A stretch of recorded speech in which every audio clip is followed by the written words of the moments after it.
बिस्मिल्लाहिर्रहमानिर्रहीम। तक़लीद करना क्यों ज़रूरी है?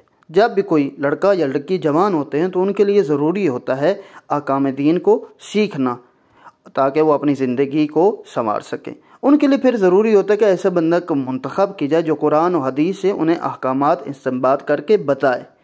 और इंसान की ज़िंदगी में दो ऐसे काम आते हैं जिनमें एक हलाल है और एक हराम है। उन्हें सीखने के लिए किसी मदरसे में जाना पड़ेगा, वहाँ पर वक्त गुजारना ताकि ये सीख सके। इस्लाम ने वहाँ पर आसानी पैदा की कि तुम तकलीद करो किसी मुज्तहिद की जो तुम्हें वहाँ से कुरान और हदीस से इस्तेंबात करके तुम्हें हलाल और हराम बताए। जैसे कि किसी आप डॉक्टर के पास जाते हैं, वो डॉक्टर आपको एक नुस्खा लिख कर देता है कि ये भाई तुम्हारी दवाई है, इसे खाना है और इन चीज़ों से इज्तनाब करना है। इसी तरह किसी मसले के जवाब के लिए तुम्हें तौज़ीउल मसाइल पे जाना पड़ेगा, जामे शराइत मुज्तहिद के पास।